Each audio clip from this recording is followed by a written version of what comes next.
இன்றைக்கி நம்ம ஒரு கப்பு மைதா மாவை வச்சு சாஃப்டான ஜூஸியான ஒரு பால் கேக் எப்படி செய்கிறதுன்னு பார்க்க போகிறோம். இது சாப்பிட்றதுக்கு அருமையான டேஸ்ட்டாக இருக்கும். இது செய்கிறதுக்குமே அதிக பொருட்கள் தேவையில்லை. ஹலோ ஃப்ரெண்ட்ஸ், வெல்கம் டு சமையல் டிலைட். இப்போ இந்த பால் கேக் செய்கிறதுக்காக ஒரு கப் அளவுக்கு மைதா மாவு எடுத்துக்கோங்க. இதிலே 1/4 கப் அளவுக்கு ரவை, பொடியான ரவையாக எடுத்துக்கோங்க. ஸ்பூனோட அளவுன்னு பார்த்தீங்கன்னா 3 ஸ்பூன் அளவுக்கு ரவை, இது கூடவே 1/4 கப் அளவுக்கு பால் பவுடர் சேர்த்துக்கோங்க. 1/2 ஸ்பூனுக்கும் கொஞ்சம் குறைவாகவே ஆப்ப சோடா சேர்த்துட்டு 1 ஸ்பூன் அளவுக்கு நெய் சேர்த்துக்கோங்க. இதுக்கப்புறமா இந்த மாவை நல்லா இப்படி கை வச்சு மிக்ஸ் பண்ணி விட்டுருங்க. இப்படி ஃபஸ்ட்டு கலந்து கொடுத்துட்டு இதுக்கப்புறமா காய்ச்சி ஆற வச்ச பால் எடுத்து கொஞ்சம் கொஞ்சமாக ஊற்றி இந்த மாவை பிசைஞ்சு எடுத்துக்கோங்க. இப்போ நான் 1/4 கப் அளவுக்கு காய்ச்சி ஆற வச்ச பால் எடுத்திருக்கேன். எடுத்ததுமே அதிகமாக சேர்க்காம இந்த மாதிரி கொஞ்சம் கொஞ்சமாக சேர்த்துக்கோங்க. இந்த மாவு பிசைகிறதுக்காக 1/4 கப்பு பால் கரெக்டான அளவாக இருந்துச்சு. நீங்கள் தண்ணி சேர்த்து கூட மாவு பிசைகிறா இருந்தால் பிசையலாம். இந்த அளவுக்கு மாவை நல்லா கெட்டியாக பிசைஞ்சு எடுத்துக்கோங்க. இப்போ இந்த மாவை ஒரு 10 நிமிஷத்துக்கு ஊற வச்சுருங்க. இதுக்கப்புறமா சுகர் சிரப்பு தயார் பண்ணிடலாம். இதுக்காக 1/2 கப் அளவுக்கு நான் வெள்ளை சர்க்கரை எடுத்திருக்கேன். இது கூடவே 1 கப் அளவுக்கு தண்ணி சேர்த்துக்கோங்க. தண்ணி சேர்த்ததுக்கப்புறமா இதை நல்லா கலந்து கொடுத்துருங்க. இந்த சுகர் சிரப்பு கம்பி பதம்லாம் தேவையில்லை, நல்லா ஒரு பிசுபிசுப்பு தன்மை வந்தால் போதும். இப்போ இந்த சுகர் கரையிறதுக்கு முன்னாடி 1/4 ஸ்பூன் அளவுக்கு ஏலக்காய் தூள் சேர்த்துக்கோங்க. இது நல்லா வாசனையாக இருக்கும். இப்போ ஒரு பிஞ்ச் அளவுக்கு குங்குமப்பூ சேர்த்துக்கோங்க. உங்கள்கிட்ட குங்குமப்பூ இல்லைன்னா இதை விட்டுட்டு ஏலக்காய் தூள் மட்டும் சேர்த்து நீங்கள் சுகர் சிரப்பு தயார் பண்ணி எடுத்துக்கோங்க. இப்போ இந்த சுகர் சிரப்பில் சுகர் எல்லாம் நல்லா கரைஞ்சி ஒரு கொதி வரட்டும். அதுக்கப்புறமா நீங்கள் கையில் எடுத்து பார்த்தீங்கன்னா நல்ல ஒரு பிசுபிசுப்பு தன்மையாக இருக்கும். இப்போ பாருங்கள், இந்த சுகர் எல்லாமே நல்லா கரைஞ்சிட்டு இந்த அளவுக்கு தண்ணியாக வர ஆரம்பிச்சிருச்சு. இப்போ இந்த சுகர் சிரப்பை இப்படி கையில் தொட்டு பாருங்கள். கம்பி பதம் இல்லாமல் இந்த மாதிரி நல்ல பிசு பிசுன்னு இருக்குது பாருங்கள். இது கரெக்டான ஸ்டேஜ். இதுக்கப்புறம் நீங்கள் ஸ்டவ் ஆஃப் பண்ணி இந்த சுகர் சிரப்பை அப்படியே எடுத்து வச்சுருங்க.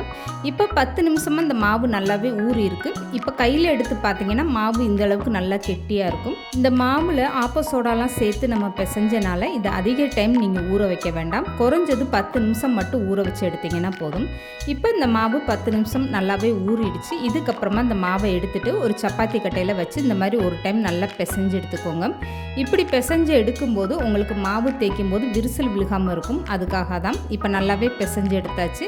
இதுக்கப்புறமா சப்பாத்தி கட்டையில் லேசாக அப்படி எண்ணெய் தடவிட்டு இந்த மாவை நல்லா தேய்ச்சி எடுத்துக்கோங்க.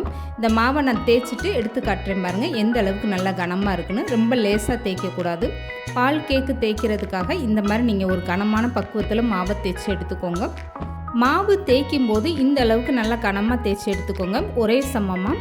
இப்போ நான் மாவை தேய்ச்சிட்டேன். பார்க்குறதுக்கு எந்த அளவுக்கு நல்லா கனமாக இருக்குது பாருங்கள். இப்போ இந்த ஓரங்களை கட் பண்ணி எடுத்துருங்க. இந்த மாதிரி கட் பண்ணி எடுத்துகிட்டு அதுக்கப்புறம் உங்களுக்கு பால் கேக்கு எந்த சைஸில் வேணுமோ அதுக்கேற்ற மாதிரி நீங்கள் கட் பண்ணி எடுத்துக்கோங்க. ஓரத்தில் கட் பண்ணி எடுக்கிற மாவை நீங்கள் வேஸ்ட் பண்ண வேண்டாம். இதை திரும்பவுமே நீங்கள் உருண்டையாக திரட்டி வச்சுட்டு இந்த மாதிரி திரும்ப தேய்ச்சி எடுத்து நீங்கள் கட் பண்ணி எடுத்துக்கலாம். ஒவ்வொரு டைம் இந்த மாதிரி எடுக்கிற மாவை நீங்கள் வேஸ்ட் பண்ணாமல் அதை திரும்பவும் பயன்படுத்திக்கலாம். இந்த பால் கேக்கு மாவை நீங்கள் ஓரங்களை கட் பண்ணாமல் அப்படியே கூட நீங்கள் பீஸ் போட்டு பொரிச்சு எடுக்கலாம். ஆனால் இந்த ஓரத்தை கட் பண்ணி எடுத்துகிட்டு அதுக்கப்புறம் பீஸ் போட்டிங்கன்னா உங்களுக்கு பால் கேக்கு ஒரே சைஸில் பார்க்குறதுக்கு ரொம்ப அழகாக இருக்கும். நம்ம என்ன தான் மாவு பிசைஞ்சிட்டு தேய்ச்சாலுமே சுற்றி ஓரங்களில் விரிசல் விழுக தான் செய்யும். அதனால் அந்த மாவை நீங்கள் கட் பண்ணி எடுத்திங்கன்னா பால் கேக்கு பார்க்குறதுக்கு ரொம்ப நீட்டாக இருக்கும்.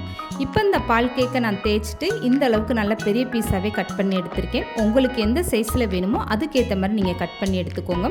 இப்போ இந்த பால் கேக்கு கட் பண்ணதில் ஒன்று எடுத்து காட்டுறேன் பாருங்கள், எந்த அளவுக்கு நல்ல மாவு கனமாக இருக்குது பாருங்கள். இந்த மாதிரி ஒரு கனத்தில் நீங்கள் மாவு தேய்ச்சிட்டு பீஸ் போட்டு எடுத்து வச்சுக்கோங்க. ஃபஸ்ட்டு இந்த மாதிரி எல்லா மாவுமே நீங்கள் பிசைஞ்சிட்டு பீஸ் போட்டு எடுத்து வச்சுக்கோங்க. அதுக்கப்புறமா எண்ணெயில் போட்டு பொரிச்செடுக்க ரொம்ப ஈஸியாக இருக்கும்.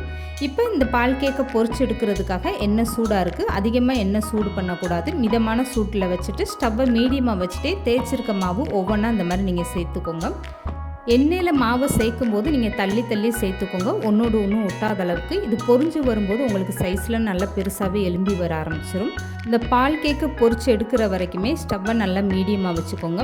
மாவு நீங்கள் எண்ணெயில் சேர்த்ததும் உடனே கரண்டி போட்டு பரட்டி விடாதீங்க. 2 நிமிஷம் விட்டிங்கன்னா தானே இந்த மாதிரி மேலே எலும்பி வர ஆரம்பிச்சிடும். அதுக்கப்புறமா கரண்டி வச்சு இப்படி ஒவ்வொரு பக்கம் திருப்பி விடுங்க. இந்த மாதிரி 2 பக்கம் நல்லா திருப்பி விட்டு பால் கேக்கு நல்லா செவந்து வந்ததுமே எண்ணெயிலேருந்து எடுத்துருங்க. இப்போ இந்த பால் கேக்கை பார்க்கும்போது உங்களுக்கே தெரியும் எந்த அளவுக்கு நல்லா செவந்திருக்கு பாருங்கள். இந்த மாதிரி நல்லா செவக்க விட்டு எண்ணெயை வடிச்சிட்டு நீங்கள் வெளியில் எடுத்துருங்க. இப்போ மீதம் இருக்க எல்லா மாவும் இதே மாதிரி நீங்கள் சேர்த்துட்டு பொரிச்சு எடுத்துக்கோங்க. இப்போ இந்த பால் கேக்கு சூடோடு இருக்கும்போதே அப்படியே சுகர் சிரப்பில் சேர்த்துருங்க. சுகர் சிரப்பு வந்து மிதமான சூடாக இருந்தால் போதும், ரொம்ப சூடாக இருக்கக்கூடாது. அப்படி சூடோடு சேர்த்துட்டிங்கன்னா உங்களுக்கு வந்து ரொம்ப கொலன்னு ஆகி போயிடும். உங்களுக்கு அந்த சுகர் சிரப்பெல்லாம் உள்ளே இறங்காது. பால் கேக்கு சூடோடு இருக்கும்போது நீங்கள் சேர்த்திங்கன்னா தான் அந்த சுகர் சிரப்பெல்லாம் பால் கேக்குக்குள்ளே இறங்கி உங்களுக்கு நல்லா சாப்பிடும்போது சாஃப்டாக வரும்.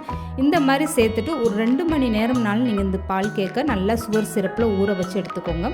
இல்லைன்னா இந்த பால் கேக்கை நீங்கள் அப்படியே சுகர் சிரப்பிலே ஊற வச்சிடலாம். குலோப்ஜாம் நம்ம எப்படி ஊற வச்சு சாப்பிடுவோம் அந்த மாதிரி நீங்கள் ஊற வச்சுட்டு எப்போ உங்களுக்கு இந்த பால் கேக்கு வேணுமோ அப்போ நீங்கள் சுகர் சிரப்பிலேருந்து எடுத்துடலாம். இப்போ பாருங்கள் இந்த பால் கேக்கு எந்த அளவுக்கு நல்லா சாஃப்டாக ரொம்பவே ஜூஸியாக இருக்குது பாருங்கள்.